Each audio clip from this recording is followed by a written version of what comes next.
Hi, I'm Case Lowe, co-host of the Open the Voice Gate podcast. The one question I'm constantly asked when it comes to Dragon Gate is, how do I get into the promotion? Well, stop asking and start listening to the Open the Voice Gate podcast, released every Wednesday on the Voices of Wrestling podcasting network. For exclusive news and show reviews, look no further than the leader in Dragon Gate coverage, Open the Voice Gate. Hello, do you like New Japan Pro Wrestling? Are you a Shin Nihon freak? If so, check out the Super J-Cast with Joel and Damon on the Voices of Wrestling podcast network. And even if you fucking hate New Japan Pro Wrestling, listen to the Super J-Cast anyway. Not just for our great show reviews, analysis, and pastrami sandwiches, but there's also usually some dick jokes somewhere in the obligatory opening 30 minutes of absolute nonsense we chat about every single week.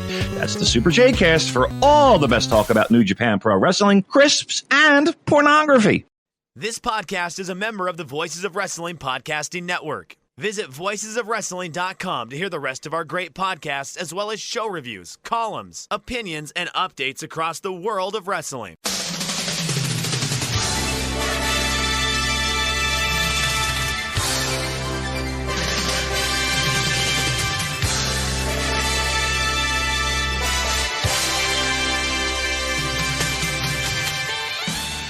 Hello everybody, and welcome to the Super J-Cast. I'm Joel, joined by Damon McDonald. It is Tuesday, 23rd of May, 2023. This is episode 259. Damon, how are you? I'm good. I feel so bad.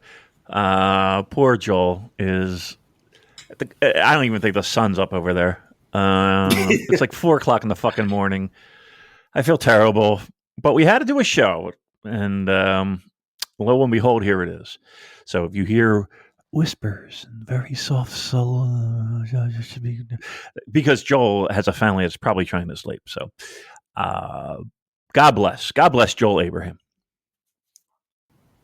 God bless me. Well, and pay me as well. So go to redcircle.com / What's the super fucking link? Oh no! Redcircle.com /shows / super J cast. Yes. Throw a bit of money my way for waking up for everyone to choose because it's really important to discuss Resurgence, and it was a very newsworthy show. It's been a newsworthy weekend. Yeah. In the world of Japan Pro Wrestling. So a lot to talk about. Where shall we start, Damon? Well, I do have exciting news. If you want to just touch on that briefly, very briefly. I got an Xbox Series X. That's it. And what games have you got for it? Well, I got it specifically because I wanted to play Microsoft Flight Simulator. Like I loved the idea of it, and I've been a little bit obsessed with it. And just looking at like the computer setups people have, it's just unbelievable money. But people say that the Xbox will do it just fine. You might not be able to get a lot of the downloads that you can on a computer, but yeah, I have that, and I have NHL 23, so I had to get the hockey game. But yes, it's here. I'm right next to it. It's exciting. I flew from Seattle to Vancouver. How about that? Huh?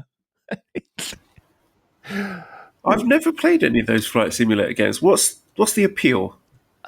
The appeal is flying an airplane. Like over and above that of, say, like it's a simulator. Like there's no mission. Well, there are missions, but you don't have to do them. But it's just flying a plane, and it is so relaxing and peaceful. And I don't know, it's fun. I don't know, but it's not like you finished the game, right? There is no finish the game. Landing the plane, I guess, would be finishing the game.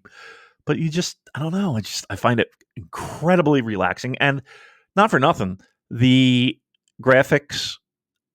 You're in the air and you're looking. It's unbelievable how detailed it is. It's just unfucking believable.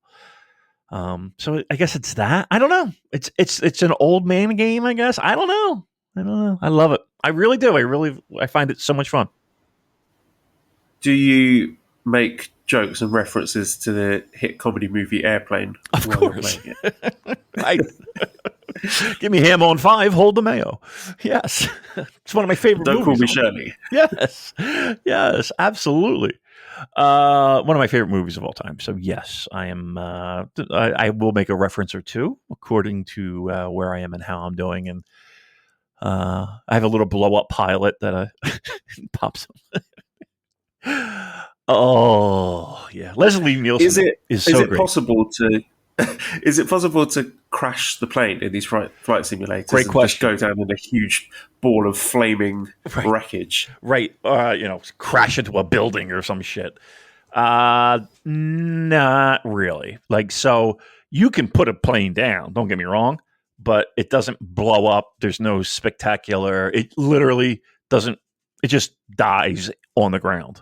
Like, there's no explosion. I guess they do that just to not have sick fucks do that. I don't know. But you can put the plane down, but it's not going to be as spectacular as you want it to be. Like, my landings stink right now, so I'm really trying to get down my landings. And a couple times I was just like, just the fucking plane fucking tumbling down a runway. Oh, my whole flight crew died. Everyone died. But if you have you ever been on an airplane where the pilot does a really nice, smooth job landing and people applaud? It's kind of silly, but here's the thing. I get it in the sense of, like, I mean, I couldn't do what they did, and I think it's a little overblown for the applause, but yeah, like, if I teach a fantastic maths lesson, I should get applause as well, yes. But I don't. Yeah. I guess they're marveled at the idea of a multi-ton vessel being in the air, and they made it to their destination safely. I guess they still are blown away by the idea of flight.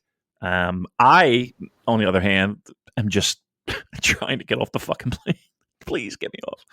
Please get me off. And maybe I'm thinking too, like, if I understand more about the flying, then maybe I'll have a little bit more okayism when it comes to getting on an actual plane. And then aside from that, Joel, you're familiar with U2, of course, right? The band. They are having a residency in Las Vegas at a new venue called the Sphere. Google the Sphere if you can.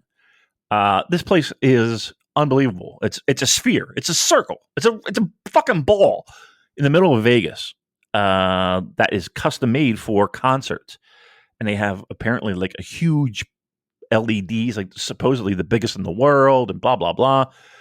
So December, I'll be going to Vegas. Check them out. It'll be fun times. Is that some sort of code for a scoop you've got?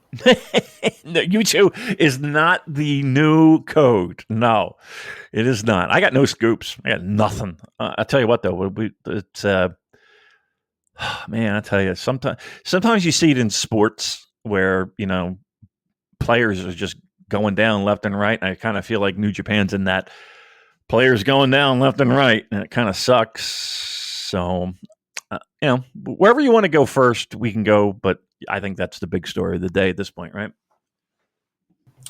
Yes, very much so. Let you choose. Do you want to do Resurgence or Best of the Super Juniors? Let's do Resurgence first. Only because from a time perspective, it's the most recent. Yes. Would you like to go from the start of the show to the end, or go in reverse chronological order and start at the main event and work backwards? Let's go as the show progressed, because I think that's important, especially for this show. I think as the show went on, it kind of told a little bit more of a story, and I can help explain how I enjoyed the show. So yeah, let's go from bottom to top, and then we'll just bounce around as they do on Voices of Wrestling flagship. We'll bounce around Best of the Super Juniors. Okay, so very helpfully, the New Japan website has not got the results up yet. Jesus. So I'm going to go over to our friends at Cage Match, because I'm sure they've got it. That's Best of the Super Juniors. What are they doing over dear. there with that website? Got to get the results up. Who is responsible for updating this I know website? who it Because is. I think whoever is responsible for uploading these results should be fired They should be immediately. flogged. They should be. We should be able to shoot things into your anus as punishment. Large. Whoa! What are we shooting in there? Well, I got a gabagool. Did you ever see? I don't know which one it was. What Austin Powers it was, but the scene where it's like they're behind like this tent thing, and all you see is the shadows, and, and she's pulling shit out of his ass. It's so juvenile, but I swear to God, I laugh every time I see that fucking scene. Yeah, that is a great series of movies. I've not watched them for a while, actually. But yes, all right, let's go. Did you see the kickoff matches? I did. I don't think anybody in the building did. Okay, yeah, right. So this is NJPWStrong Resurgence. This took place 21st of May in the Walter Pyramid in Long Beach, California, attended by pretty healthy 2,903 fans. But you wouldn't know it from into the kickoff matches where I was excited. I tuned in for the show, looking forward to two of my favourites, the DKC versus Bateman, and I thought the pandemic had hit again. I thought we're back to empty arena crowds because the first few matches there were about 3 fans there, which was not a good visual. Apparently, it's the security line at the Walter Pyramid. So doing what? What are they checking for?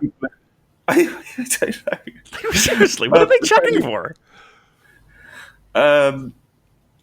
Wrenches. Apparently, there's been a big problem with that in New Japan recently. But I've heard people were waiting like for 30 minutes trying to get in, and the doors only opened 20 minutes prior to the bell. Oh. So just absolute clown infrastructure. As was the sound mixing for the broadcast, as was the ringside wonky cam. So your usual New Japan strong live broadcast horseshit going on there, making it like fucking amateur hour. It really does. I mean, I hate to harp on it, but man, oh man, it fucking is. It just looks fucking indie pro wrestling, man. It does.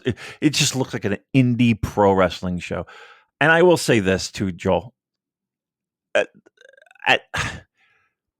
Aside from the ring introductions to a certain degree, and aside from the ring apron, did this feel like a New Japan show at all?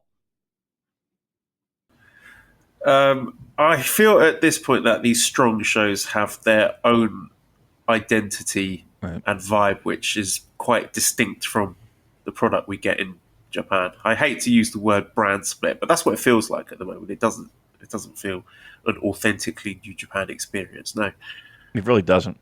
It not for nothing. It feels like the furthest thing from a legitimate New Japan experience. I don't know. I know we're trying to save money, and I know we're trying to. It just doesn't. I don't know. I just don't feel like I'm watching a New Japan show when I watch these shows, and I'm not. I'm watching a New Japan Strong, and which you're right. It does feel like a brand split, a completely unneeded brand split. But it's like when you get all these fucking randoms showing up, it just feels like what am I watching here? Like seriously, and this is not a knock on the guy at all, because I actually enjoy watching him. But Christopher Daniels,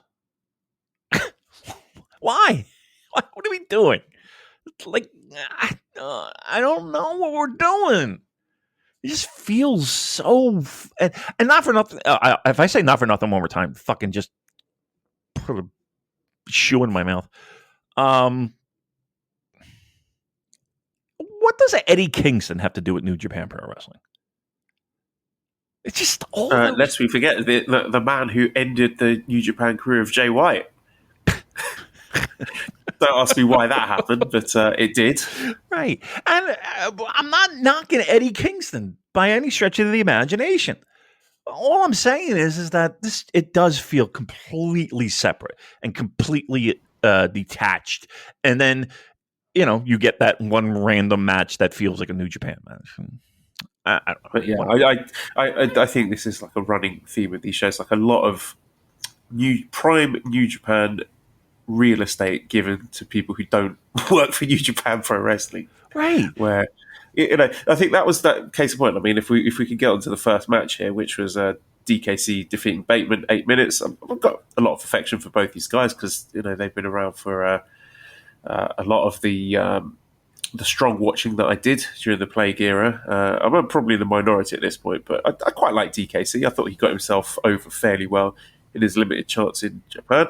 So I think he deserves another crack. I think he's got that sort of Alex Zane vibe of a guy who's perhaps a bit too corny for the US audience, but lands a bit different with the Japan crowd who respect the heart and the energy that he shows. But again, a guy like that who I think is, he's young, he's talented, but being relegated to the pre-show, and I suppose I think this point more applies to Alex Coughlin, who we'll talk about in a minute. But yeah, guys like this who are young up-and-comers who have come through their dojo system, who I think should be getting more of a crack of the whip, but end up wrestling in an empty arena in a match that very few people are going to see.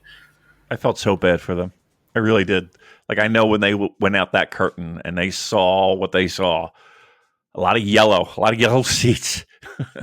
It was tough. I mean, there's no excuse for that. I felt terrible for them. I think one of the weirder things, or maybe not weird, but just kind of had me, took me back a bit, was the fact that it was mentioned that they're trainers in the dojo. I was like, wow, all right. That seemed it seemed like they would be the people that would be learning instead of training, right? I mean, I kind of thought that was odd. Yeah, because the head trainer is now working for Ring of Honor. New Japan Pro Wrestling legend Shibata. He's the pure champion? Or I don't know. Yeah, I don't follow the product. But yeah, God forbid he actually wrestles for New Japan. But yeah, that's a separate point. But anyway, let's move on to Christopher Daniels versus Coughlin. So yeah, this was 9 minutes. Alex Coughlin got the win here. Who is this Alex Coughlin? I don't recognise him. I've definitely never seen him before in a New Japan Pro Wrestling ring. I know I take your point about Christopher Daniels. I like him. I acknowledge that he still has value. I thought the match was good. It made Alex look good. But is this the best we can do for Coughlin? They've got to do something with him this year. Whatever it is, get him into Bullet Club or TMDK, United Empire. I don't care. Just get him in the fucking ring. Wrestling matches that are going to be seen by more than 12 people. So I really hope this is the start of a push, but yeah, sort of emblematic of what is, I think, one of the problems with Strong when we're giving spaces on the main roster to guys who have very little connection to New Japan, where what I consider blue chip prospects are getting shunted to pre-shows. Right. And not only that, you mean to tell me there's no one else in that dojo system that could fill that role? Like that seemed kind of, I don't know. These shows just leave me scratching my head. I mean, to be in the ring with Christopher Daniels, I'm sure is a nice little learning experience for Alex. The problem is that I think we're well beyond that point. Like, I think we're like shit or get off the pot with him. It's too slow. And you're right. Nobody's going to see these matches. And, he's in there with a true professional wrestler, but, and he got the win. And I feel like that's good. But in the grand scheme of things, it absolutely didn't matter one bit. Not one bit. And here's a problem too. They just don't know what to do with him. That's what I think is the most frustrating thing. They don't know what to do with him. And he's been there for so long. It's there's no one there that can come up with something fresh. I mean, and you're right. They could just plop him in Bullet Club and he'd be instant legitimate. But I mean, that is a absolute lazy, tired way to do things. And they haven't even done that. Right? They haven't even done the most lazy, tired thing they could possibly do. They haven't even done that for the poor guy. So what are we going to do with him? You know, what are we going to do with him?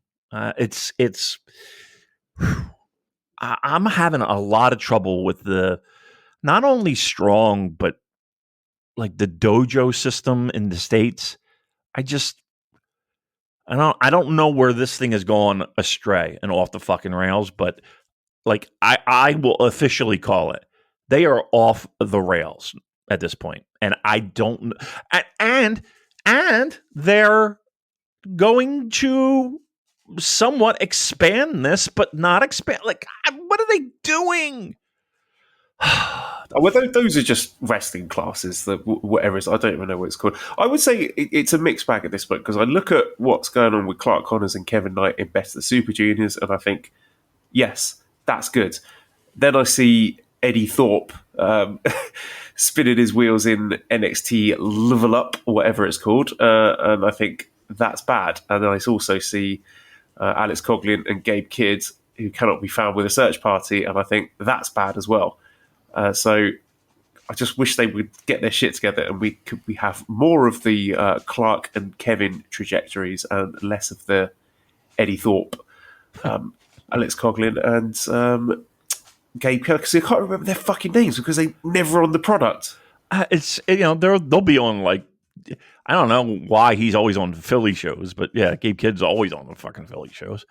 I don't know, man. I just what promise Strong had really rapidly feels like it's falling through our fingers right now, like sand.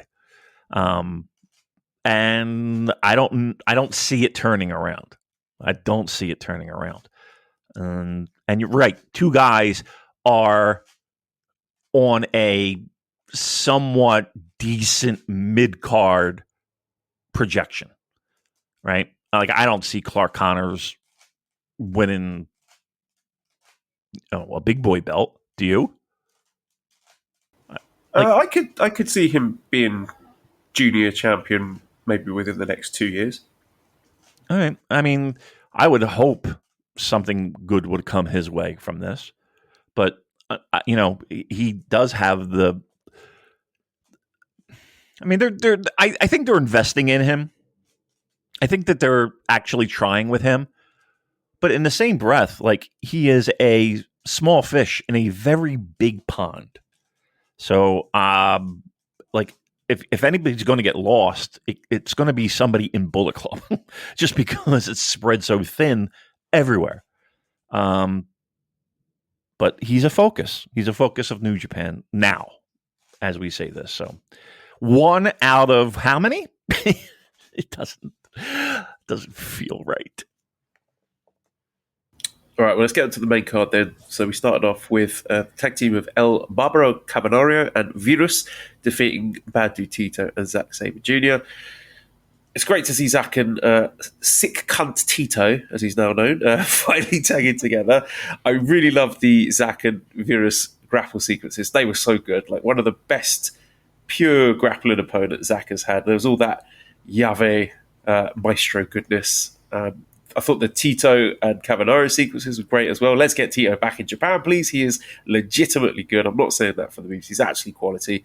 And on paper, this was just an insane match to book, but a great opener. And I really hope we do get that Zack versus Virus TV title defense.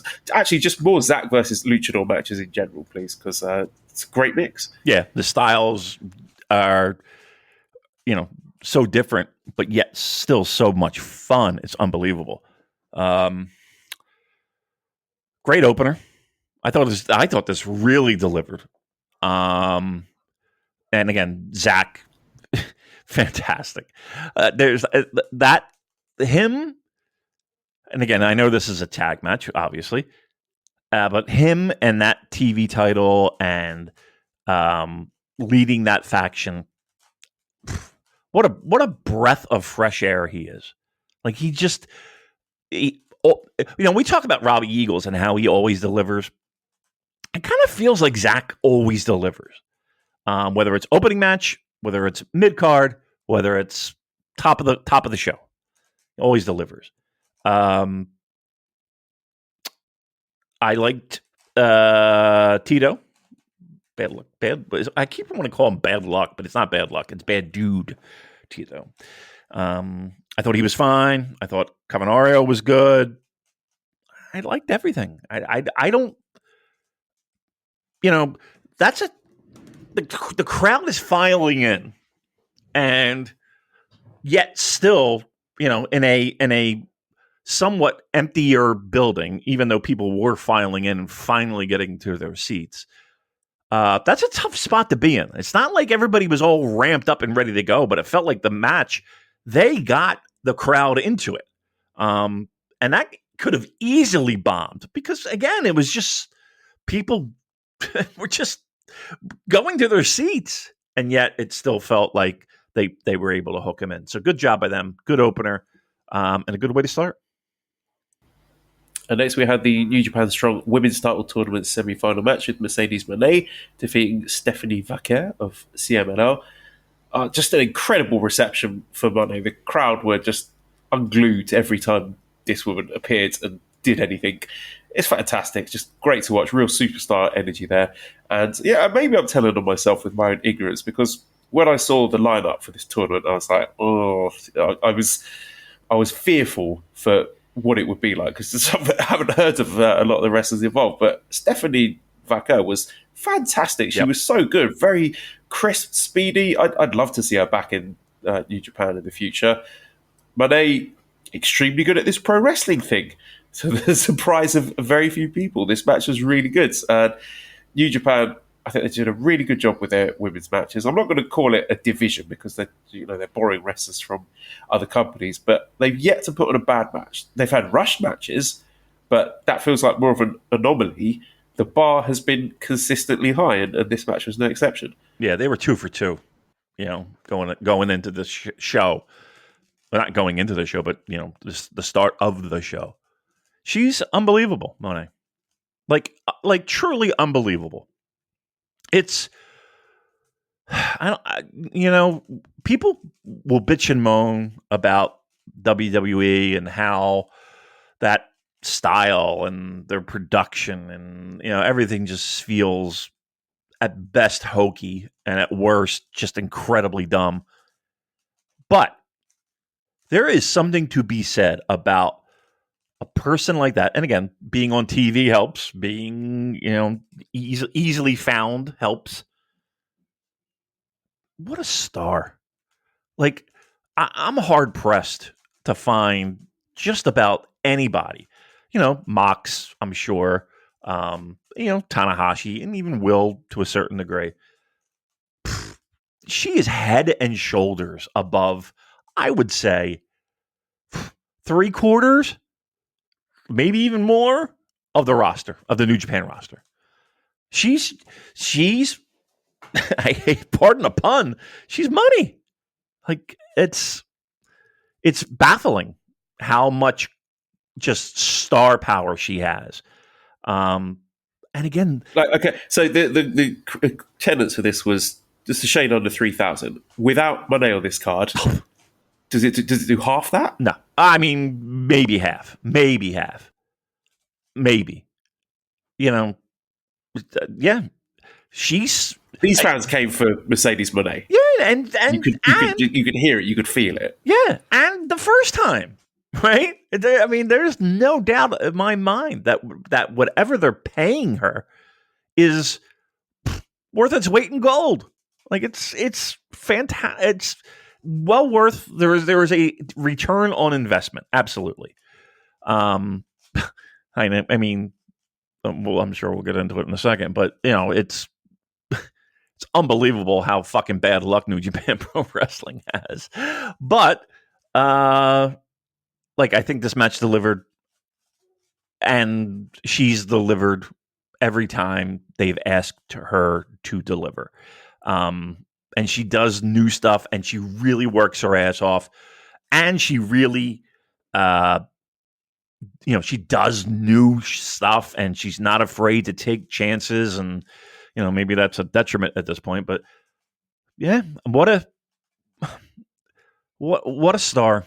And here's the thing too, as much as I think New Japan has treated her well, like, I don't know, like, could they have a piece that I don't think they've capitalized on yet, right? Like, I don't know. I just feel like there's so much more that can be done with her that they've just scratched the surface with her. They've just scratched the surface, and it's already been great. So anybody who's bitched and moaned and complained about, oh, we have Stardom, and why do we have to have this, and and trust me, I get it. I understand. She's the best thing on these fucking US shows. I got news for you. She's delivering every time out.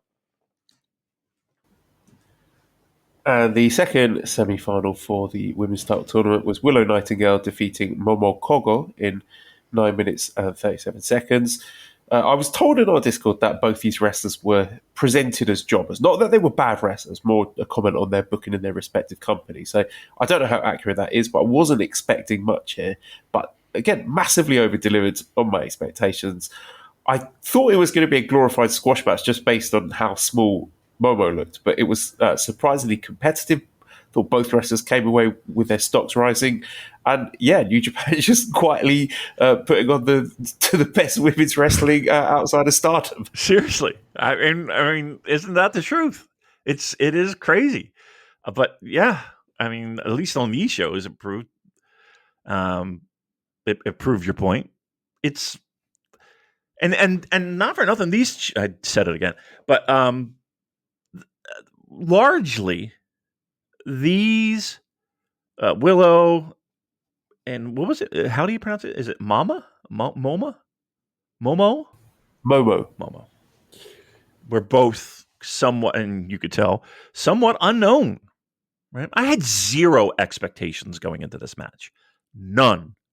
Because I'm just not that familiar with both of their work. I thought they, to me, I thought they hit the ball out of the park.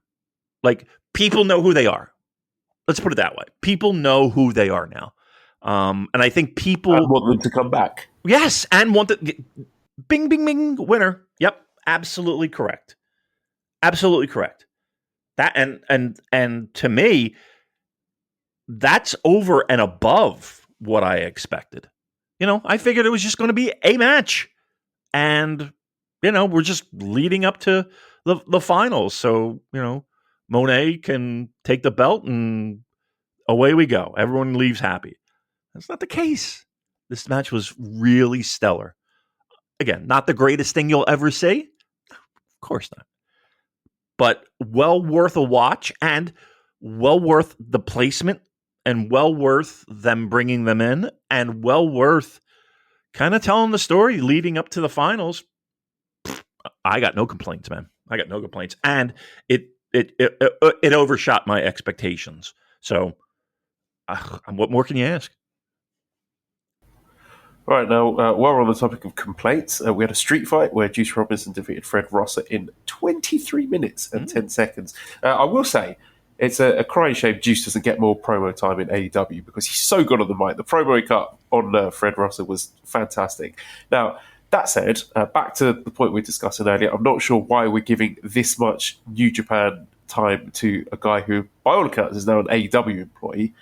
And I don't know who's decided that every New Japan of America show needs to have a plodding, hardcore walk and brawl, but we really don't. Can we please have less of this and more of, like, I don't know, just Alex Coughlin versus Bad Dude Tito. Give them 15 minutes, right, and I would be happy with that. Now, to be fair, this was a lot better than the Rosser versus Archer match. and actually turned out to be pretty fun. But the booking was really weird. Who was supposed to be the heel here? Why is the gay babyface forcing a kiss on the heel's wife? And first of all, yuck! Don't do that, especially not when you're, allegedly trying to appeal to women on a show when you're presenting your new women's title and then pull that shit. Don't do that. And leading to the crowd cheering for him getting the 2-on-1 beatdown, and then he gets the sad babyface post-match walk to the back. What is I can't, why? I know. I swear to you, Joel, I agree with like every word that has just came out of your mouth. I am so sick and tired of the idea that the U.S. fans need to have these brawls on every single show, and especially Philly. You know how many Philly street fights I've seen? Ugh, it's so fucking enough already. Enough. And yeah, that I was watching that thinking, boy, people are not going to be pleased with that. Like what they decided to do. I just don't know.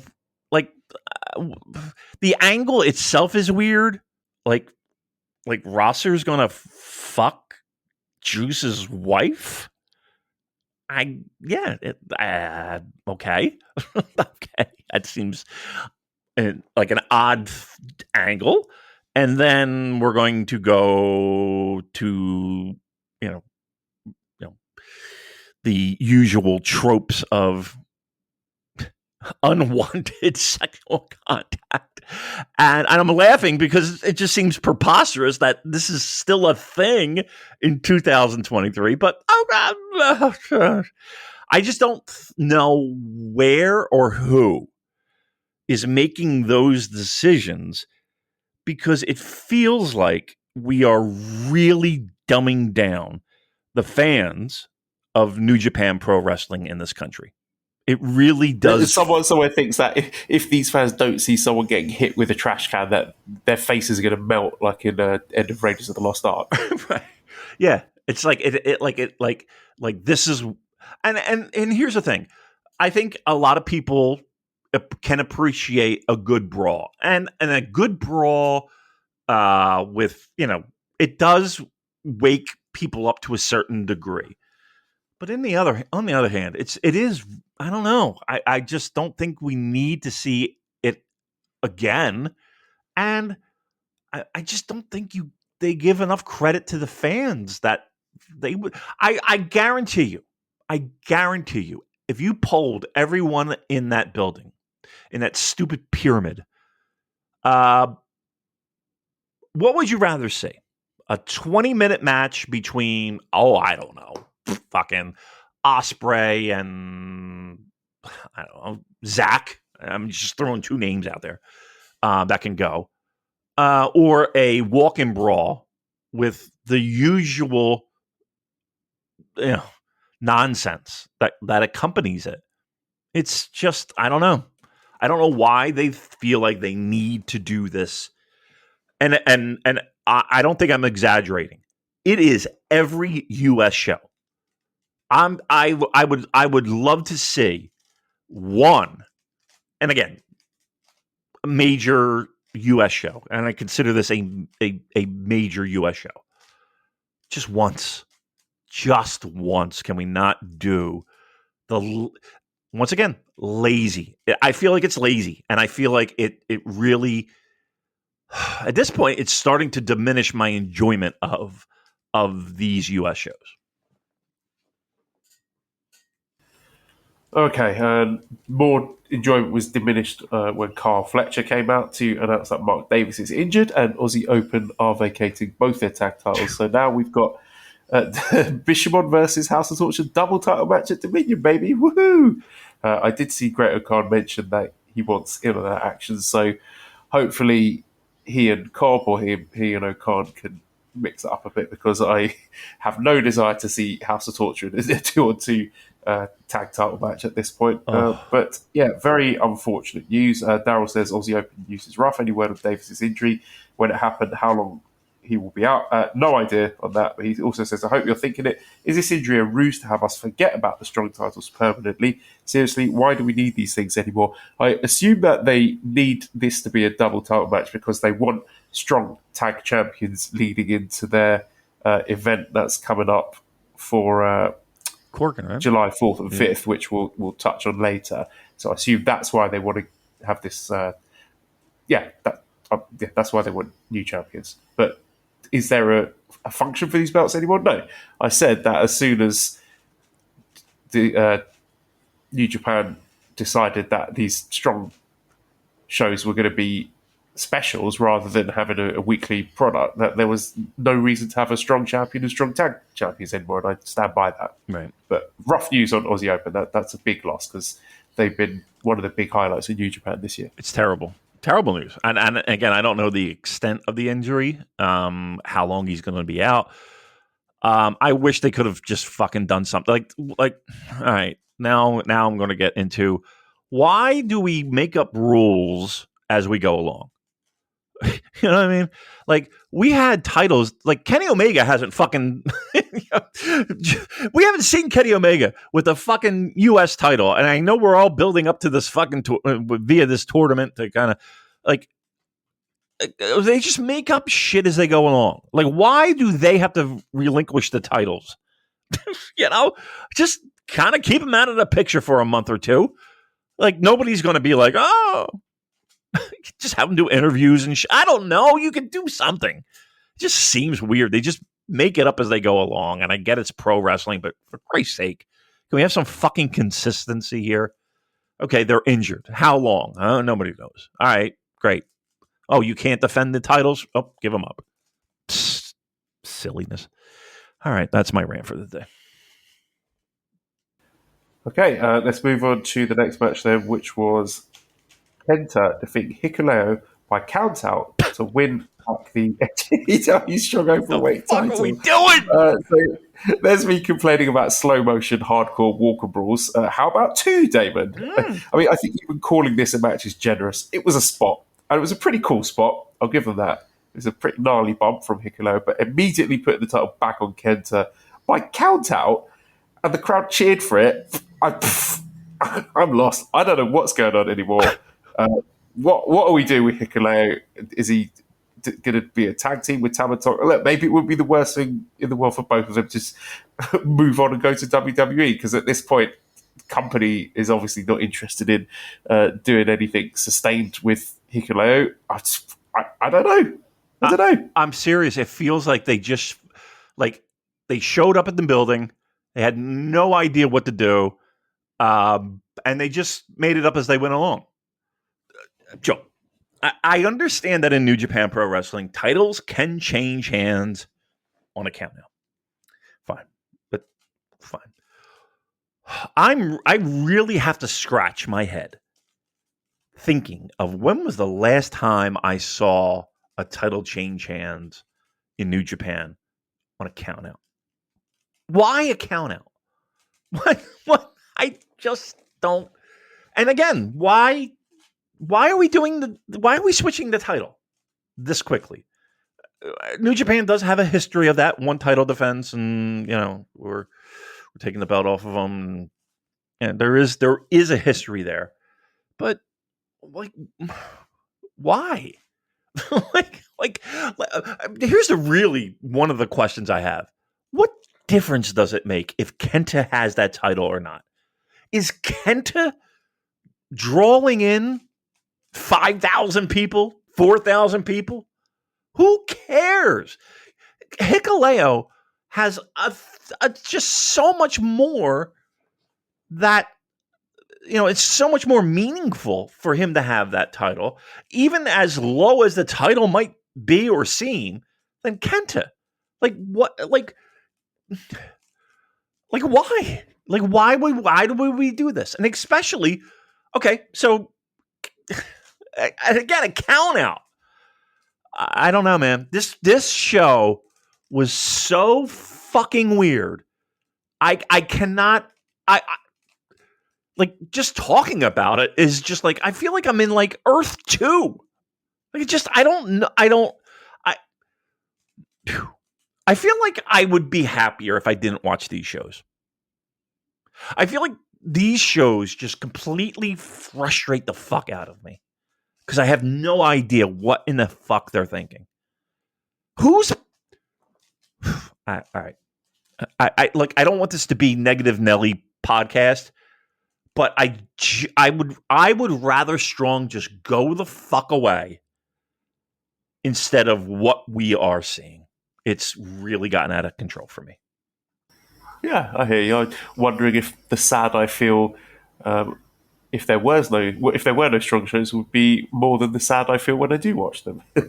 a legitimate question, Right? Anyway, we finished this with Eddie Kingston challenging Kenta for that strong title. So we've got July 4th and 5th, Independence Day at Korakuen Hall, and we have some talent announced for that. So Fred Rosser, Tom Lawler, JR Kratos, West Coast Wrecking Crew, Rocky Romero. Eddie Kingston and Hiroshi Tanahashi all announced for that, and both strong titles to be defended on that show. I quite like the idea. I mean, I've been wanting some of those names to get a chance wrestling in Japan for a while, except it's another pay-per-view, and Bashir on our Discord put this best. NJPWStrong in Japan is the wrestling equivalent of Street Fighter, the movie, the game. Look, I'm happy for people to get an opportunity to work in a building that I think is on every pro wrestler's bucket list. Thrilled for you. You paying for that? Nope. Nope. But, here's the thing too. Are you sure, Damon? Because you can see Rocky Romero wrestling in Korakuen Hall. I like Rocky. I do, but come on, what are we doing? On one hand, we said... Yeah, sorry, this is not me dissing Rocky. Rocky's fantastic. Yeah. But just having him announce, like, hey, Rocky Romero, a guy who, like, hasn't worked a million shows at Korakuen Hall before. Right. Again, I'm happy for people to get a spotlight on them, and in a certain degree, this is a spotlight for a lot of these guys, and I think that's good. But wow, look, it feels. Remember those Lion Gate shows where they would have the dojo guys usually wrestling a dad, in some capacity. Those shows are better than these. I'm not saying better from an in-ring perspective because there's a lot of good stuff still on these strong shows, but from a booking perspective and like a logic perspective and like a future of New Japan Pro Wrestling perspective, I feel like those shows are 10,000 times better than the nonsense that we saw a couple days ago, or actually yesterday. Overall, I thought I enjoyed this show. I had fun watching it, but it really got derailed in the middle of it. I thought it started well and it ended well, but just the middle of it, I was just like, oh, what the fuck is going on here? But I mean, let's move on to the next match. So we had a Blackpool Combat Club, so that's John Moxley, Wheeler Yuta, and Shota Umino defeating the Chaos team of Okada, Rocky Romero, and Tomohiro Ishii. 90 minutes, 37 seconds. Shota looks like a silky chicken, all fluffy, all white feathers everywhere, and his very, very fluffy head. He looks awful. Definitely needs to work on that. I did enjoy Okada throwing a beer on him. That was probably the highlight of this match. The start, the middle was so-so, but it had a very hot closing stretch that I thought saved the match, and made me wonder if we're moving towards an Okada-John Moxley singles match, maybe Forbidden Door, a little cheeky non-title match might be fun. Yeah, I mean, it does seem that way. When Okada hit him with the Rainmaker, I thought that was pretty telling, right? Why doesn't that excite me at all? Why doesn't an Okada Moxley match get me going? I don't know. I don't feel it. Do you feel that match? Again, it's not something that I'm, pants down for, but I'd watch it. I wouldn't, if it was happening in my garden, I would not close the curtains. I like that. I guess. I don't know. I just, we talked about Zach, and we love the fact that he wrestles guys that are completely different styles, and it makes it really interesting. I just I don't know, man. I'm tired of the brawling. That's really what it is. I'm tired of brawling, and I feel like there's. I'm not as high on Mox as a lot of US fans are. I mean, maybe we're wrong in the sense that we're, I'm going to throw it out there to the listeners. I'm going to throw it out there. Are you over these brawls on these shows? Or, are we out of line? Or I just feel like this is not what we want. And tell me if I'm wrong.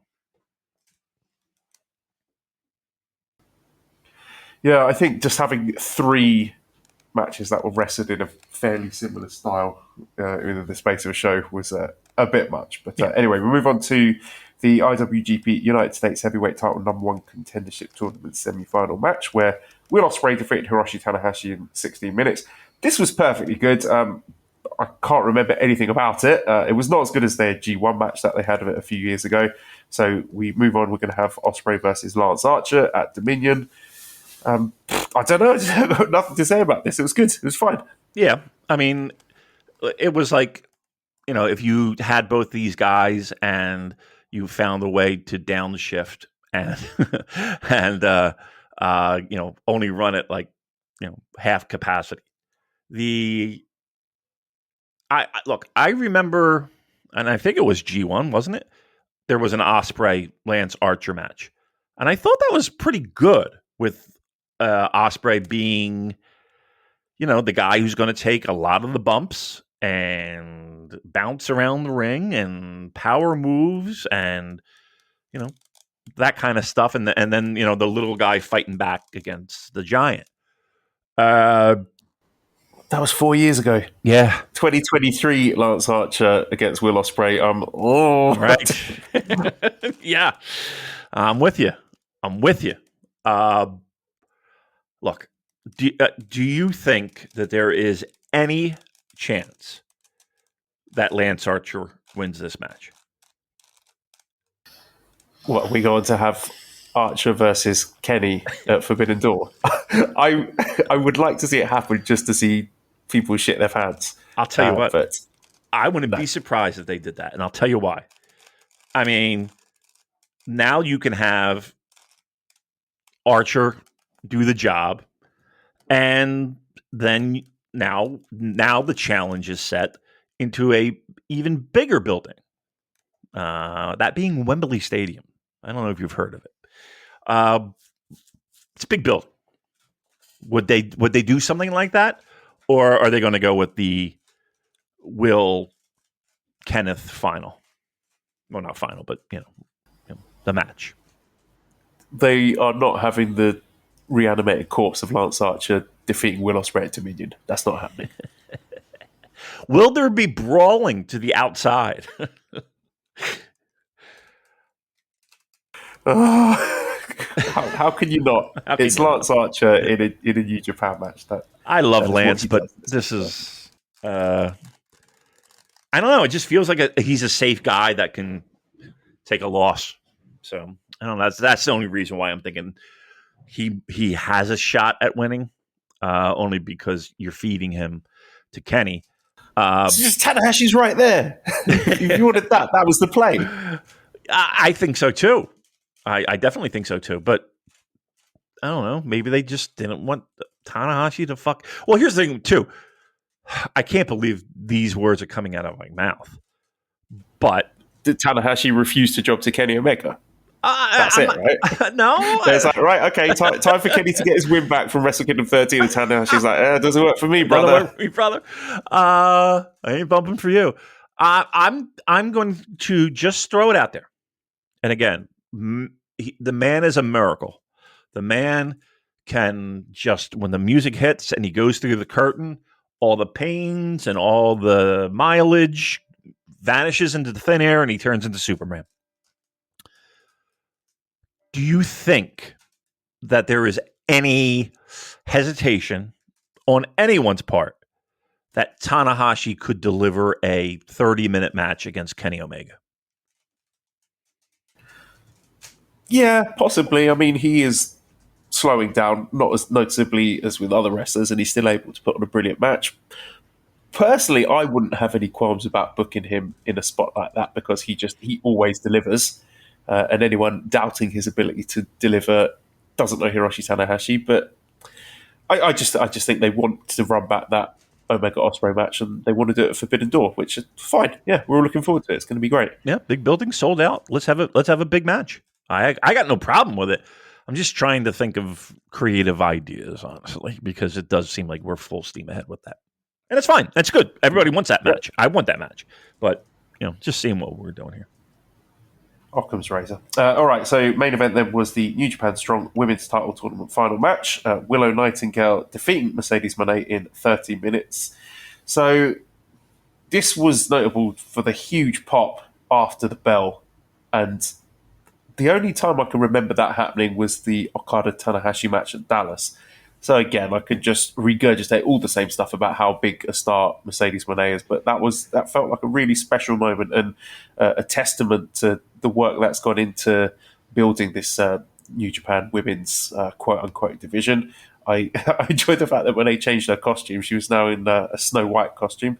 And this match was really great. Started off great, hot crowds, Moné bumping like a ragdoll to make Willow look good. But then a slip and a broken ankle. I mean, fair play to Moné for fighting through it, and I thought the ref fucked it up by not counting the first Dr. Bomb as a 3. Great moment for Willow Nightingale. I don't know if that was the original plan. It was still a really, really good match despite the finish, but what shitty luck to have this happen. I mean, maybe she just didn't want to work in front of AW fans. It's just like, no, fuck it, I'm not doing Forbidden Door crack. Did it on purpose. But no, it's just a real shame because had she not got injured, then I think the narrative would be about how great the women's matches were and how they saved this show and, what a wonderful idea this was and how great all 4 of them did. But now it's all shit because she's hurt and that's shit. And I'm sad. It is. It's just unbelievable shitty luck for everyone involved. The ladies stole the show. There's no doubt about that. They were not only the people that people turned out for, and again, I'm sure people turned out for Ospreay and Tanahashi, right? But like they were the show. They absolutely were the show. Look, I don't know how long she'll be on the shelf. I don't know how long the injury will be and how and when she'll be able to come back. But this fucking company can't catch a break, man. This fucking company can't catch a break. They had, especially in the U.S. And here's the thing, too. I think in Japan, maybe her introduction was a little clunky at the Dome, but that's debatable. But everything she's done has really been outstanding. She's from every indication, she's gone in with a great attitude and a willingness to do whatever it takes to make her matches special. It's a shame. And here's the thing too. Look, I will be honest and tell you that I really didn't follow her career in WWE. I knew she was there. I knew that people were very high on her. I knew that people enjoyed a lot of her matches and thought a lot of her matches were some of the best, not only WWE women's matches, but WWE matches, period. But she really wasn't on my radar. a lot. I mean, of course I knew who she was. And of course, but to say that I, sat there and gave her the rightful time of day, if, as a pro wrestling fan, I probably didn't. She's done outstanding for New Japan. She's done outstanding for Stardom. And the fact that now we're going to put that on hold and it's just fucking really, really, really, really is terrible timing. And it really sucks. I hope look, if it's a broken ankle, people have come back from broken ankles. I don't know the length of her on the shelf, but the sooner the better. Barring her re-injuring herself, I would love to see her in the ring sooner than later. And fingers crossed that that's the case, because she's blue chip, man, blue chip, and it sucks when somebody like that goes on the shelf. It's that's like Okada going on the shelf. I got to be honest. It's like Okada going on the shelf. Such an asset. What are you going to do? Well, let's move on to discussing Best of the Super Juniors, where we had a very busy week, and we will mainly be talking about the show that took place on the 21st at Korakuen Hall, and it's so good to be back at Korakuen. Someone told me somewhere that Japan crowds won't remember how to cheer after the pandemic, but they're doing all right, Damon. The midweek stuff all sort of smushed together in my brain like that Liquid Slam advert. I was talking to Manabu. He says that all Best of Super Juniors matches should be at Korakuen. And it's hard to argue with that when you see great shows like this. But from all the stuff that happened midweek, Andrew says, what match from Best of Super Juniors do you think won't get the love it deserves because of the non-stop nature of the tournament, but should be highlighted? So before we talk about the Korakuen show, was there anything from midweek that really stood out to you? That's a good question. I'm trying to think of what the best matches, and you're right.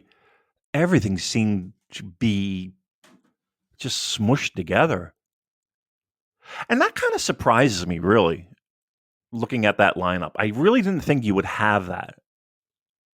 But that's what we got. I don't know. What are you thinking? I like the Despy Akira match. I thought that was pretty fun. That was from the Korakuen show that we're about to discuss. Yeah, that wasn't earlier in the week. I thought Despy versus Yo was fantastic. Fantastic. I really liked. Wow. Yeah, I enjoyed it so much. I thought it was one of the best matches of the tour. And Titan versus Bailey, that one stood out in my mind as being particularly good from midweek. I mean, I watched them all, but again, like I said before, the theme for that big block of shows was high floor, low ceiling. Everything was sort of landing around between 3 and 3.75 stars if you do the star ratings. So a gentleman's show, a gentleman's tour, to coin the Mike Spears phrase. Is that disappointing to you?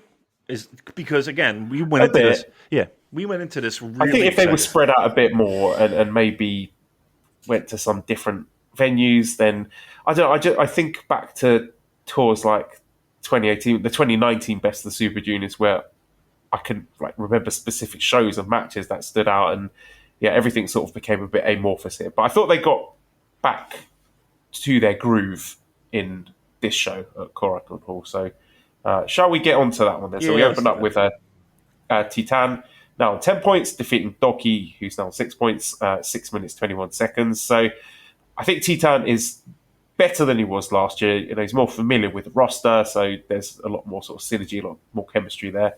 I thought his matches, like I said, with Mike Bailey, I thought his match with Leo Rush was very good, and he's got quite an impressive points haul this year. And for Doki, his midweek stuff, I thought the TJP and Leo and Bailey matches were all very fun. And he was never really in a shot at making the semis, but I want to see his points record go up because he's been sort of stalling on 6 for the last couple of years, and I would love to see him get to 8. So, this Titan versus Doki match, I thought they had very good chemistry, which is expected given their their backgrounds and those Jave sequences, which are very slick. Great opener for the show. And yeah, look, Titan, he's still in the mix. It looks like the Hiromu match is going to be winner goes through heading to midweek. That kind of surprises me a little bit, right? Yeah, I look, I can't believe that I'm kind of wishy-washy on maybe other shows would be considered really good matches. I feel like there's a part of me that doesn't necessarily give them the right due that they deserve. I did like this match. I think Doki's been a pleasant surprise in the sense that I think a lot of people are very high on him. And I am too, don't get me wrong, but I feel like he's looking the part now. And I think one of the biggest challenges that I had with him was, a little bit, and maybe that's what made him refreshing was that he was so indie looking. But I think that's a thing of the past. Honestly, I think it's a thing of the past. Teton in the mix, that's pretty. I don't know. I guess he's doing better than I thought. Let's put it that way. Yeah, maybe they just wanted that Titan Hiromu match to have stakes for both of them, where rather than one guy being eliminated, which kind of reduces the drama a bit. But anyway, Clark Connors, who now on 8 points, defeated Yoshinobu Kanemaru, who is still on 6 minutes. I think Clark has also improved a lot on last year. I think the new gimmick is a good fit for him. I really loved the midweek brawl that he had with Desperado. I think that was the moment.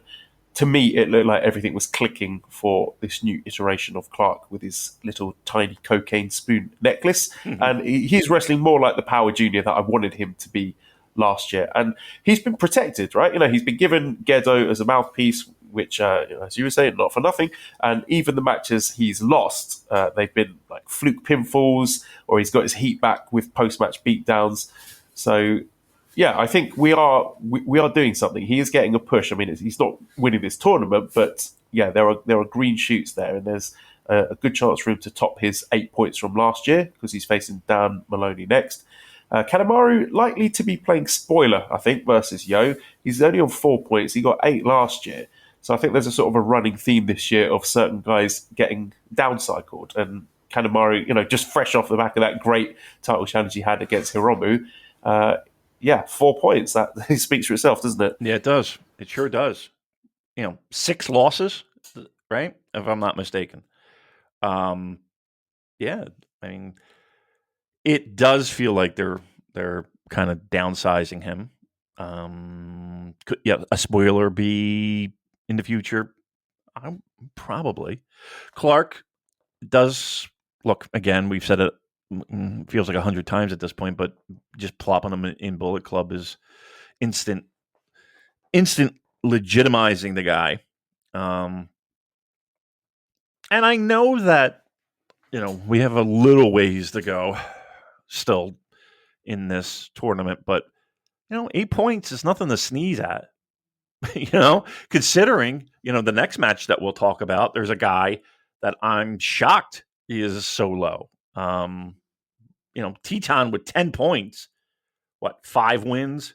That's, up to this point, you got to be scratching your head because the next one is like, just seems very odd to me.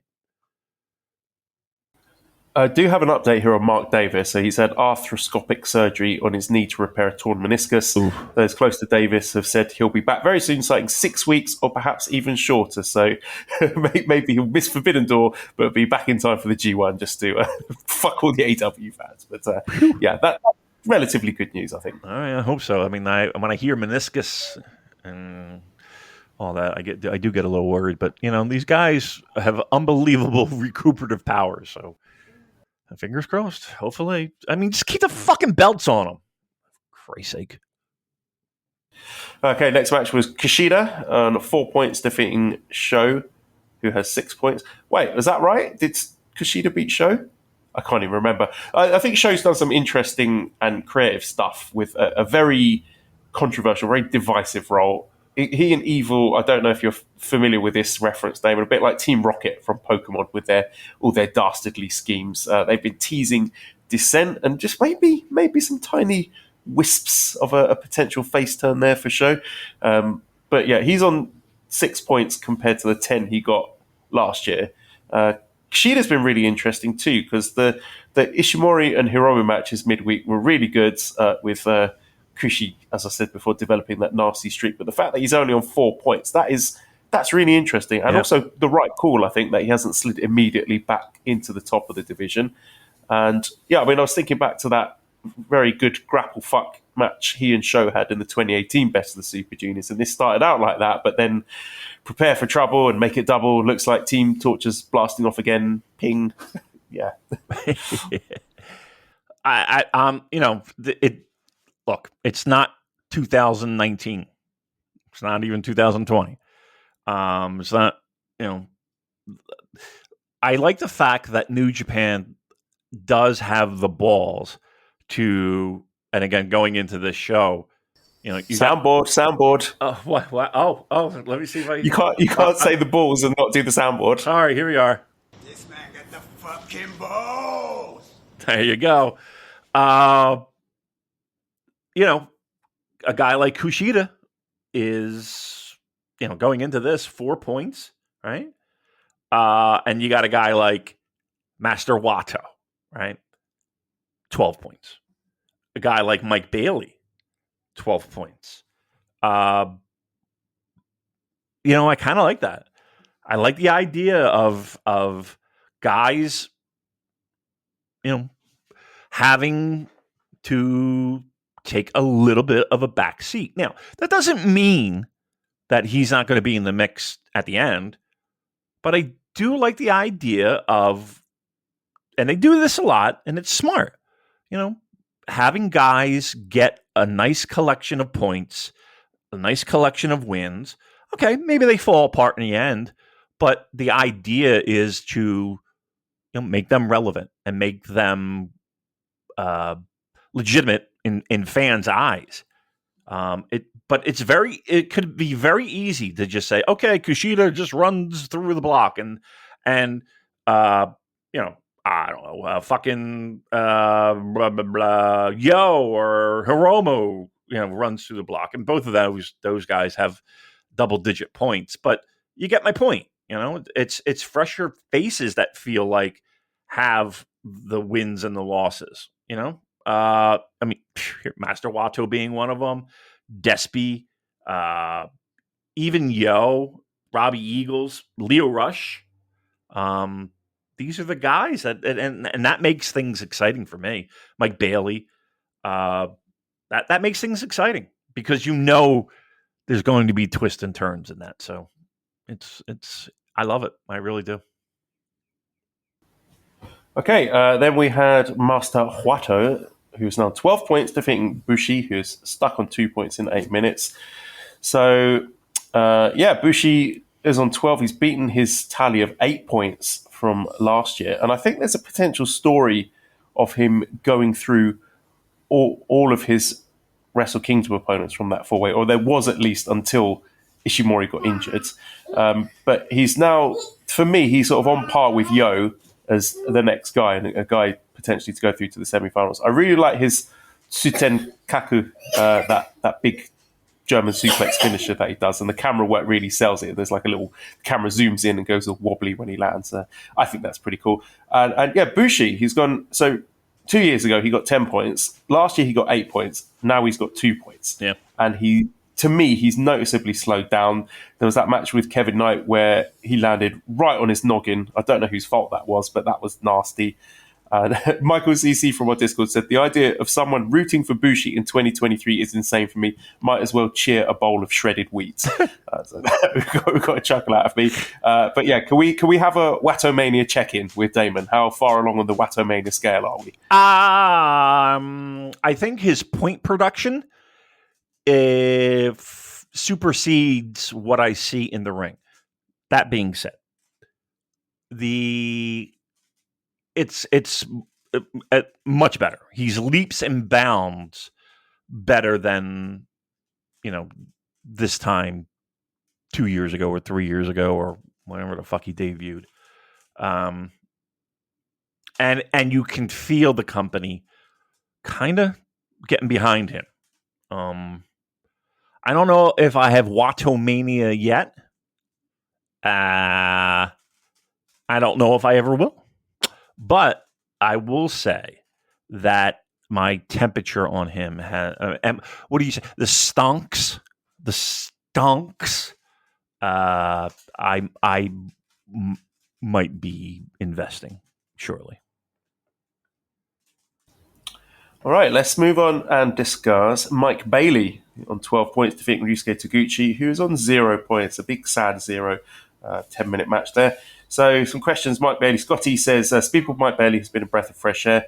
Who are your brief but bright appearances in New Japan? And Daryl says, I'm becoming a huge fan of Speedball, who's very charismatic, and his vlogs are a great glimpse into the life of a Best of the Super Juniors wrestler. But it's hard not to compare him with Alex Zane, who had a really bright appearance in Best of the Super Juniors, but then never came back. So I hope there's something a bit more sustained with Bailey, because he feels like Arthur chattering away in the background. He agrees. He thinks Bailey's also been one of the MVPs. Really over-delivered on my expectations. I thought from midweek, the Titan, the Doki, the Kushida matches were all really good. I think his selling is really good.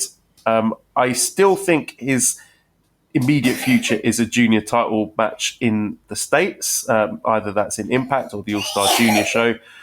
And Taguchi, maybe, I mean, it wouldn't shock me if this was his last Best of the Super Junior, because he's not doing the bum stuff, which I think has led to his best tournament in years. I thought the Hiromu and the TJP matches are really good. And it's almost like a sort of a pathos of seeing this older wrestler realising that Father Time's caught up with him and that he can't hang with the rest of the roster anymore.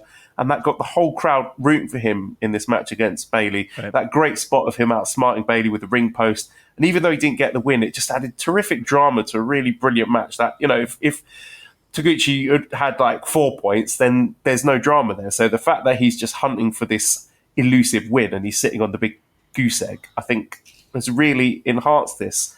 And I thought this was a brilliant match, one of my favourite of the tournament. So I suppose the big question is, does he finally get a win over Kushida in his last match? And I want to throw some love at Taguchi, because I think the way he's approached his tournament here has been really quite compelling. Yeah, I mean, the idea, you're right. If he had 4 points or 2 points or whatever, it certainly wouldn't, who would give a shit at that point? Having 0 and fighting for the elusive win, it is a story in itself. And the idea of him being, again, nothing's been confirmed. But look, there's been plenty of new stars. And even last year, the people that they brought in, there's no shortage of talent that could fill that role. And there's nothing wrong with that. There really isn't nothing wrong with that. I think, though, also what we're looking at is more shenanigans, right? I think that will increase tremendously for him to get his win. So I think he'll go back to his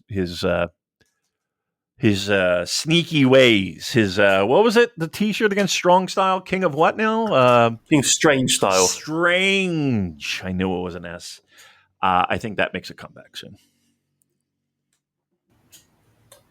Next match then was Dan Maloney on 6 points, now cornered by Great O'Khan, defeating Robbie Eagles, who remains on 10 after an 11-minute match. Damon, I did a bit of digging and got some really juicy inside info about Dan Maloney. For a tiny slice of clout, admittedly, but this is off the record, so we'll probably need to edit this out in post.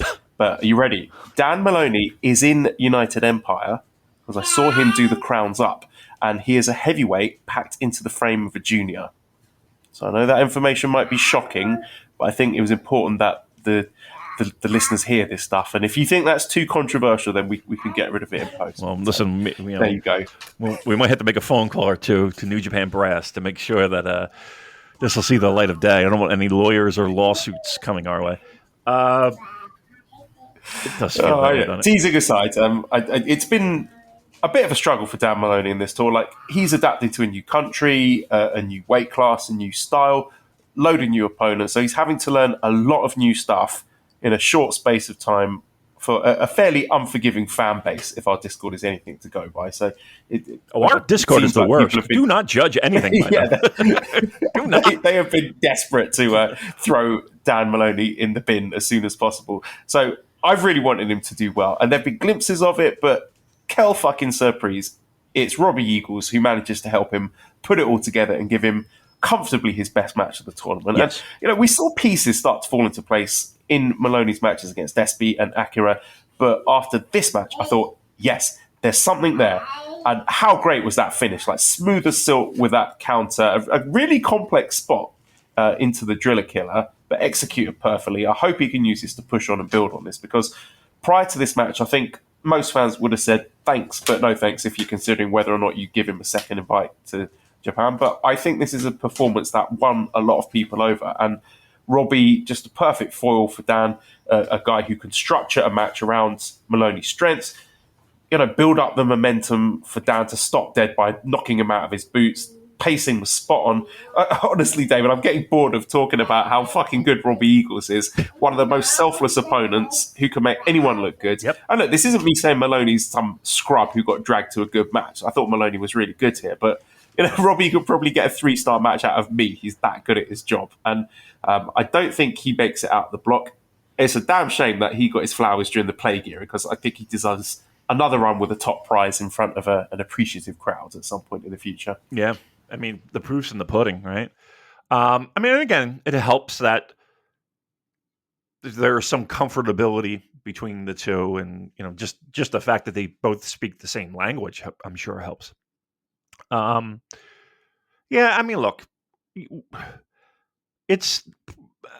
we talk about it a lot in the sense of going overseas and vice versa when Japanese pro wrestlers come over to the States or to England. I mean, you got to consider that they're not flying first class. The majority of the time, they're squeezed into a seat for 12, 14 hours, whatever the case may be, and they're going out there and trying to have make a mark and have their lives change. And impress people. And we all know how difficult that is in the wacky world of pro wrestling, where, if they're wearing the wrong color fucking shoelace, people are going to wag a finger. It's highly stressful and physically demanding, and, new world, new culture, new everything. It takes some time for some people, and I don't think there's anything wrong with that. I honestly don't feel that Dan Maloney is any worse than anyone else on the in this tournament. I think he's done fine. Has he blown anybody away? Maybe not, but I think this match with Robbie helps a lot. 8 points. That's kind of where we thought he would sit. I don't think anybody sat here and said, he was making it to the finals. I think he's doing fine. Be honest. I don't know where the big issue is. No, agree. I think he's been pretty good so far. And improving. That's what you want to see. You want to see that upward trajectory, which is what we're getting. Yep. Okay, Leo Rush, 12 points, defeats TJP on 8 points, 12 minutes, 49 seconds. Two of the absolute MVPs of this tournament, putting on a really cerebral, really creative match. Just a pair of absolute pros. They've got very idiosyncratic styles, and they've just learned so much on their respective paths, which, a lot of similarities there, actually. And they are two guys who I think are able to deliver the best of that US indie style without any of the self-indulgent hokiness that it so often lurches into.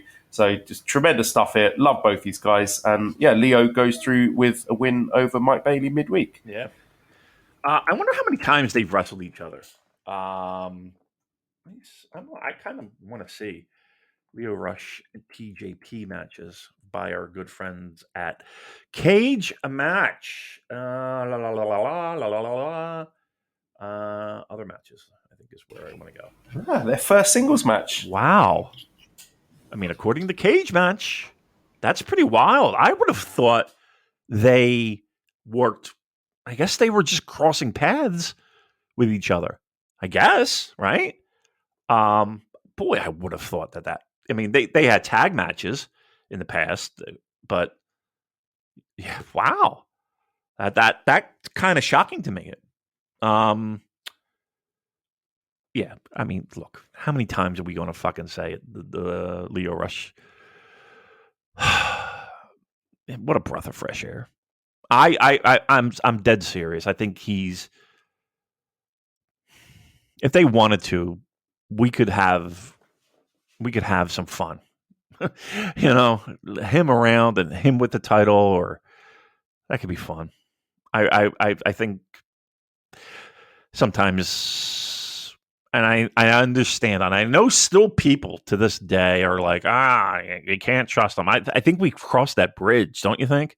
I think we're okay. Yeah, can we stop with the jokes about Lio Rush retiring? I think he had legitimate concerns.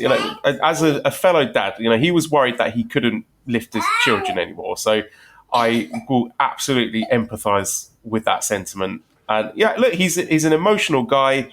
He wears his heart on his sleeve. So I celebrate that. I think that's one of his strengths and one of the reasons why he's connected with the fans so well. So no more jokes about him retiring, please, because he's done more than enough to prove himself.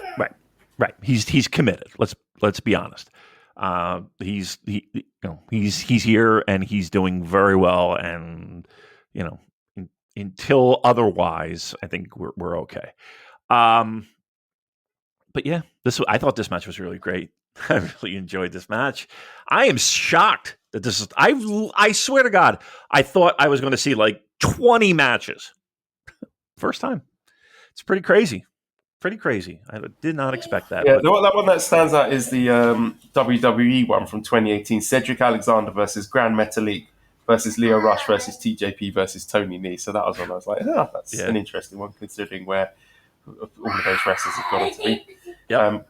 Excuse Arthur reading a book in the background as we move on to discuss Yo on 12 points defeating Kevin Knight on 6 points. Kevin Knight's been really fun to watch. I don't mean this as a criticism. His flaws are more noticeable against the absolute elite wrestlers he's been up against. I think it's his striking, his kicks in particular, they need work. And I'm not sure who was at fault for the Bushi head drop that I mentioned earlier, but I did have my heart in my mouth. But again, these are not things that I'm worried about. You expect a young guy with relatively little experience to have things he needs to work on, and I'm sure he'll get there. But Yo, I think he deserves an apology because he is showing more than 2 out of 10 charisma, particularly in the Despy match midweek. I mentioned back at Sakura Genesis that there was something brewing between Yo and Despy, and I thought Yo, in terms of his shithousery in that match against Despy, was like prime Rudo Naito with mocking all of Despy's poses and mannerisms. I thought that was a really great match, really tremendous dynamics, and whether I think it's he or Wato that goes through, that's a coin flip for me. But I am sort of leaning towards Kanemaru playing spoiler. But I've seen significant strides from Yo in terms of his character work this tournament. I think he's doing really well. Yeah, me too. And that's saying something. I mean, we really didn't have anywhere to go but up. But you got to give him the flowers that he deserves. I think he's had a strong tournament. I don't know if I would go so far as to say like this is a coming out party, and he's going to be the guy. But there have been strides, and you could see that in the way that he carries himself. You could see that in ring, and this is a guy that was it last year in the finals with him. So I mean they definitely trust him. They definitely don't have a problem putting him in, maybe not the brightest of spotlights, but like a spotlight. And I think the best thing I could say is that this tournament is helping him reach another level that he desperately needed. Now, will he be able to feed off of that and continue that after the tournament? I don't know. I got to be honest with you. That really depends upon a lot of the booking, which might be out of his hands. But I think he's doing everything in his power to kind of shake the cobwebs and I'm not going to say reinvent himself, but it does feel like he's taken another level, which is very, very refreshing. And then we had Hiromu Takahashi, 12 points, defeating Taiji Ishimori, who remains on 10 by referee's decision after 10 minutes. So Taiji Ishimori has suffered an injury to his cervical vertebrae last night at Korakuen Hall.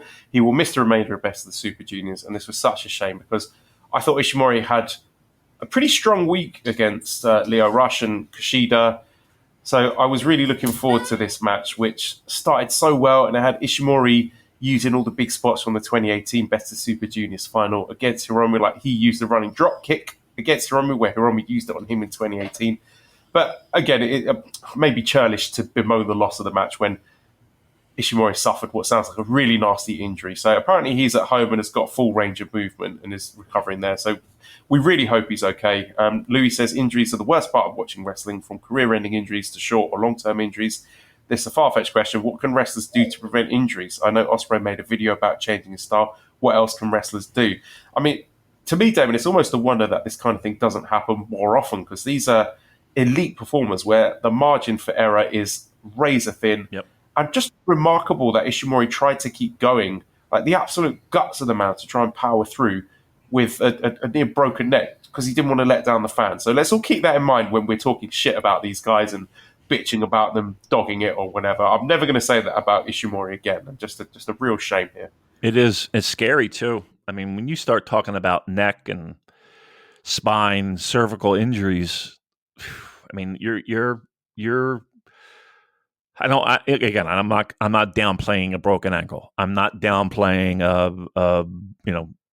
ACL or whatever, because it feels like those things are, with rehab, are recoverable. I'm sure every one of our listeners can, point to a friend or a neighbor or somebody they work with that, has had similar injuries. But when you start talking about the fucking neck, that's scary shit. And you're right. Now, again, we are a podcast that reviews shows and we talk about guys' performance, and I don't think there's anything wrong with that. And I don't think that's going to change. Because you get that with every sport, a guy that has been, maybe fighting injury and hasn't disclosed it, but he's been playing with a broken wrist, or he's a bum knee, or whatever the case may be. That being said, it is amazing how, and again, we're talking about injuries that put you on the shelf for a long time, not your standard pro wrestling bumps and bruises. It is amazing how this doesn't happen more often. This injury could have occurred on the simplest of moves. Some of the things that people have been really, really, really hurt on have been, kind of innocent moves. It's not that triple flip to the floor. It's not that. It's, a back body drop, a front bump, a front face bump, things like that. So, yeah, it is amazing that you don't see this. And thank God you don't. That being said, I don't know. It's easy to sit here and say, don't do that crazy shit. Don't do stuff that will compromise your health. But in the same breath, we sit here and we do a fucking podcast talking about how great matches are, and a lot of that has to do with the dangerous shit they're doing in the ring. I don't know. I really don't know the answer to that. I don't know the answer to it. But here's the thing with pro wrestling is that it absolutely evolves and because the nature of what this is to get reactions, and we're at a point where there's no turning back. Like, you're not going to go back to the 70s and grab a fucking hold. That's just not where we are. So you hope that these guys have the basics down and they're in shape and they're able to walk out of the ring and go home to their families. That's really it. And you do get worried when you see some of the stuff that goes on in a ring, and how are they able to walk away from it? It's it's scary. And our main event here was El Desperado, down 12 points, defeating Francesco Akira on 8 points in a 25-minute spectacular. Yeah. And we had questions about Francesco Akira. So Aaron Kirby says, is anyone else drinking the Akira Kool-Aid with me? Sky's the limit for him. Damon, he's 23. Yeah. Francesco Akira is 23 years old. I wasn't good at anything when I was 20. I thought I was, but I wasn't. No. I really wasn't. And this guy's out here working like a veteran, a guy who looks like he's wrestled 10 Best of the Super Juniors. And there are no flaws in his game. None. He is technically brilliant, doesn't miss a beat in the high-speed sequences. He can be a base for the high flyers. He can work the crowd. He can tell a story. And I don't think, Arthur agrees with me, I don't think anyone is really talking enough about how good this kid is. And it's so good to see him getting a main event singles match at a show like this and knock it out of the park. And, of course, he is playing a very effective tweener role at the moment. But this, I think, shone a light on the potential of a big, big babyface run eventually. Like him throwing the towel away because he wanted to go out on his shield. I thought his selling was fantastic. So I'm so excited about what the future holds for Akira because this guy is the truth, I'm telling you. And look, we know how good Despy is. It's wonderful to see him acting as the grumpy veteran foil for these upstarts like Yo and Akira and Connors. And just great, a really good run during the pandemic, seeing Despy as the junior ace. But I think he's a lot more entertaining when he's slapping down these little punks who are trying to fuck with him. Like I love his little sassy mannerisms. There's very few mask wearers in the business who can emote with the acerbic subtlety of an El Desperado. He's just so fun to watch. And then, twisting Akira up like a pretzel to teach him a lesson. Just a brilliant match to top off probably my favourite show of the tournament. Best of the Super Juniors, David. Stick it in my mouth. I'm with you. You made a great point about the way that he can emote with a mask, because there are people that really struggle with that. It's not the easiest thing to do, and he's able to do that. Look, to me, and I really have no qualms about saying this. Aside from Leo Rush, my blue chipper, I'll tell you what, a guy that I would love to see more singles. I would love to see more of a role. And I think one of the most underrated and talented guys New Japan has on their roster is Francesco Akira.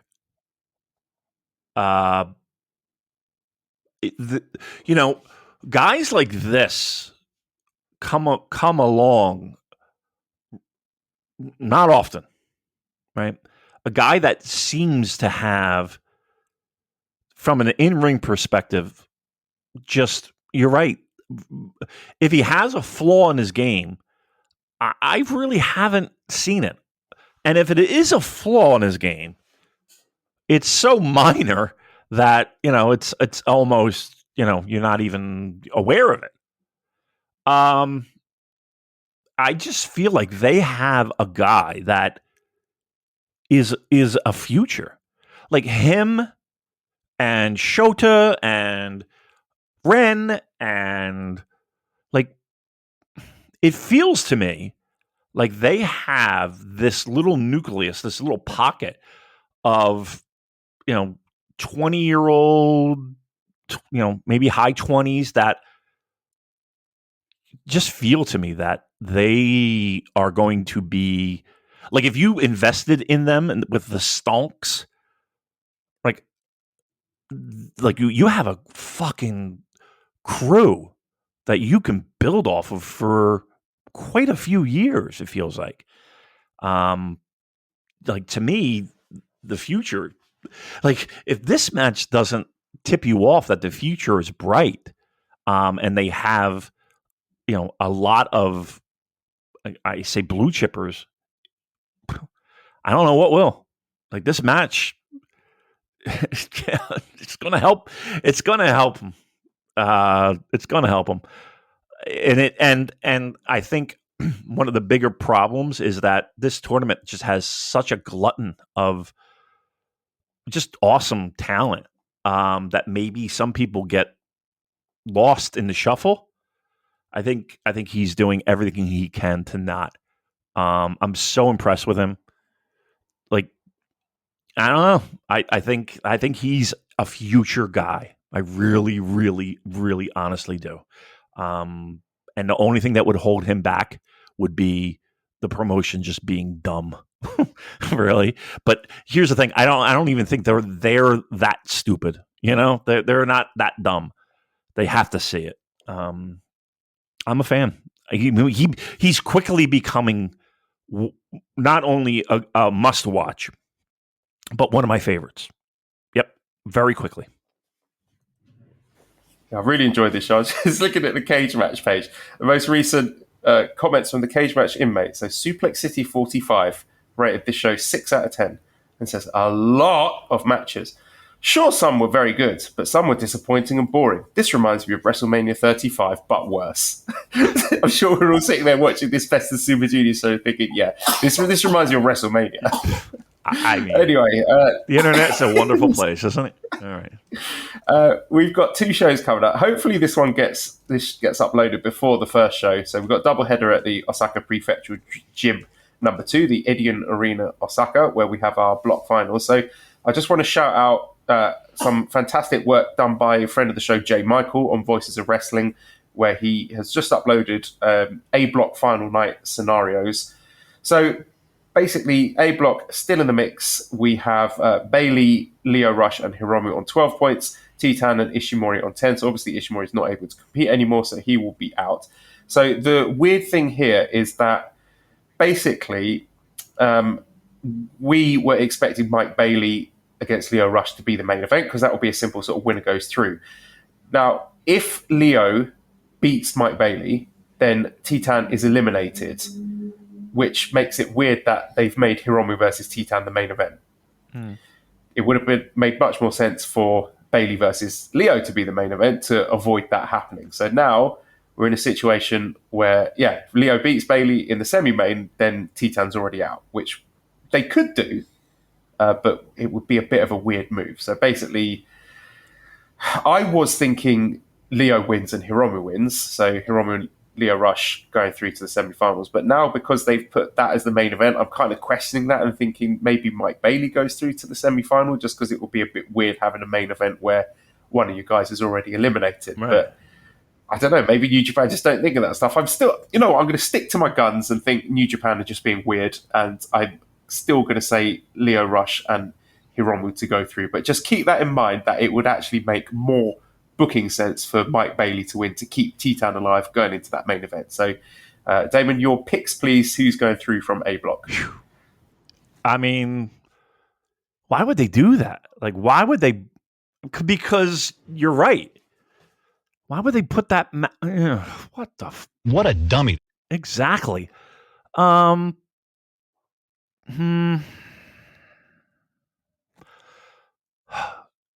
mean, to me,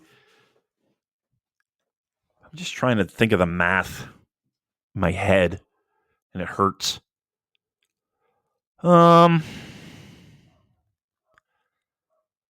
Yeah, I think that's a weird pick. I mean, they're putting a lot of stock in the guy Mike Bailey. If they do go that route, man, that's pretty amazing to walk in and be that much of a spotlight. And but here's the thing too. You would think that means there's a future for him in the promotion. You would think. But yeah, why would they move that fucking match? I think he goes. He moves on. Mike Bailey. Wow. Impact Pro Wrestler going through to the semifinals. I mean, it doesn't make any sense, but you're right. It's like, why would they do that? Like, that just seems silly to me, right? Like, to have that match positioned on the card that way, like, why? Like, it would be meaningless. But yeah, just having the words come out of my mouth that Mike Bailey, that seems very odd to me as well. So, who knows? They're fucking look. Hopefully, Rocky Romero's not booking it. All right. Okay. Because we'd have a walk-in brawl, and somehow John Moxley being involved. And then Ricky Reyes probably making an appearance as well. Yeah. Okay. Then in the B block, we got Despy, Yo, and Wato on 12 points, and Robbie Eagles on 10 points. So, as J. Michael outlines, most likely here is Wato defeating Kevin Knight, then Kanemaru spoiling Yo, and then what I assume will be the main event, so therefore it won't be, Desperado versus Eagles, Despy beating Eagles to go through, because if Yo and Wato win both their matches, then Eagles is already eliminated before he even sets foot in the ring. Okay. If Yo wins and Wato loses, the best result for Eagles is an unbreakable three-way tie with Despy and Wato. But if Wato wins and Yo loses, as I've said, then Yo's eliminated and the Despy versus Eagles match becomes winner advances and loser goes home.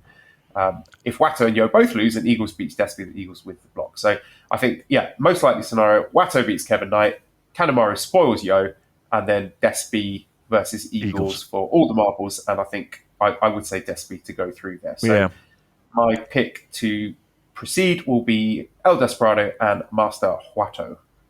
Mm-hmm. Yeah, that makes sense. I just want that match to have some juice going into it. I want that match to be, a lot at stake, because it'll just make it that much greater. I mean, think of this: Robbie Eagles versus El Desperado. Holy fuck! Come on, and now add some stakes to it. Put some shit on the line for this. Yeah, that might. I'm not gonna lie.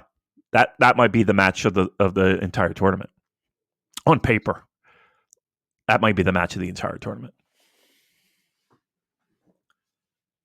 All right, so then as I've outlined it with my predictions, we would have in the semi-finals, so this would be Friday in Yoyogi, Leo Rush against Master Wato, and then El Desperado versus Hiromu Takahashi. So I said to you, I think they want to do Hiromu versus Despy in front of a cheering crowd. I think this might be where they do it in the semi-finals, because I suspect they would want a legitimate, sexy main event for that show in Yoyogi. So I think that's where we're going to get Hiromu versus Despy. So semi-final 1, Leo versus Wato. Semi-final 2, Hiromu versus Despy. And I think... this is really hard to predict. We going Hiromu Leo? No. I was going to say Wato Despy going through for the finals. Because the problem is, right, if you have Hiromu win, then let's say it's Wato Hiromu in the final. Wato beats Hiromu and then faces him again at Dominion. I don't think we're doing that. Right. So I think Wato Despy is your best of the Super Juniors final. I'm going Wato Mania. I said Wato gets his win back over Despy because, Despy was one of his opponents, not only in the Wrestle Kingdom match, but I think, if I'm not mistaken, Despy beat Wato in the blocks. So then Wato gets his win back in the final. and then goes on to face Hiromu And wins. at the. I don't know whether he wins because there's the spectre of the 12 record-breaking defenses on the horizon. Right. That could just be a red herring, and Watomania happens at Dominion. But yeah, that is my official prediction for the rest of the Best of the Super Juniors. How do you see it playing out? What I want is the opposite. What I would want is Leo Rush in the mix in the finals. And again, if we wanted to go back and do Hiromu again, that'd be fine. It does feel like it's a Wato type of year, where last year it was Yo. Look, if they're going to do it, they're going to do it here, right? This got to start somewhere, and you're right. It's scary to say to me, but it does seem. Well, again, this is really going to be a monumental time for good old Master Wato. Let's see. Can I ask you this? Again, he's gotten a lot of wins, and he's in the mix. And he's what has your opinion been of him in ring so far? I think he's very good, but there's still the occasional wobble, like him sort of wobbling on the bridge of a suplex. That makes me think like, if he stopped doing that, then I think we would have a top class performer on our hands. And to be fair, he's not doing that as often as he used to. I really do think he's improved a lot and tightened his game up. And towards the back half of last year, when they had that incredible tag match where he was teaming up with Despy against Hiromu and Ishimori, I really thought, okay, yeah, we've got something here. The crowd are really connecting with him. I thought the Wrestle Kingdom match was really well structured to have all those moments where you're like, oh, he's going to do it. Oh, no. And it kept getting snatched away from him. So I think at that point I was fully Wato-pilled. So now, yes, I am on board with Best of the Super Blooniers. Because he's blue. Wow. Wow. Oh. So yeah, he is not the best wrestler in this field of juniors. There are guys who I think are better all-round performers than him. But at the same time, I'm invested in the story, and I think New Japan need to push their native talent, particularly guys who come through their dojo system. So whilst I really love guys like Robbie Eagles and Leo Rush and Francesco Akira, I see that putting the rocket strap to someone like Wato is a better long-term investment. Yeah. So not my favorite guy in the field. I think there are wrestlers who are better than him, but I think this is the right play for this time. Yeah. I mean, like I said, if it's going to happen, you would think it's going to happen here. He has a couple opportunities to really take the ball and run with it. So, yeah, you're right in the sense of, if we're looking for the future, he's probably the smartest move to give him the trophy. So, yeah. I mean, I haven't seen it yet. I haven't seen the Master Wato 4.5-star match, 5-star match. Haven't seen it. It's not there. He's got some opportunities now, and big spotlights. Let's see what happens, man. Let's see. Again, I don't think. Let's put it this way. It's not like I think it's the handwriting is on the wall for this to happen, and the match quality it's not going to impact too much unless he goes in there and completely fucking shits the bed. I think they're happy with what they have, and if we're going to make a star, this is where we do it. So. I don't know. I don't know if that Wato-mania is happening, but I think it's a solid pick. Let's put it that way. All right, and another perfectly timed podcast as we are taking close to 6 a.m. and me needing to get to work. So, redcircle.com/shows/super-j-cast if you want to throw some money my way specifically for having to drag my ass. Well, I say out of bed, I'm still in bed, but you know what I mean. Yes. If you want a Discord link, please send me a direct message on Twitter and you can join our server full of freaks. At Cobra Kawaii and ProWrestlingTees.com/SuperJcast for our t-shirts. Thank you, Editor Dan, who's on Twitter at LousyHero219. Subscribe to the Voices of Wrestling Podcast Network for other great shows. And do check out Jay Michael's article on voicesofwrestling.com for the Block Final Night scenarios. A really interesting read. Give us a 5-star review on iTunes. Follow us on Twitter at the SuperJcast. Thank you, everybody, for listening, and goodbye.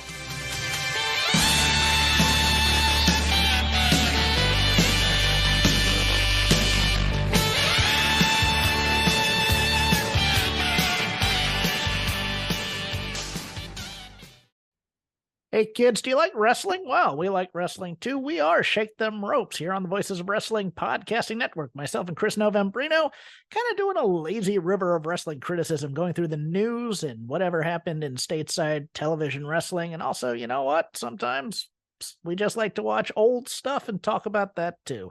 Love for you to give us a listen. If you haven't already, we are Shake Them Ropes here on the Voices of Wrestling Podcasting Network. Music. It's not just part of our daily lives, it's part of our wrestling fandom as well, and it has been for decades. That's where this show comes in. Music of the Mat, the podcast devoted exclusively to the music of pro wrestling, hosted by Andrew Rich. Hey, that's me.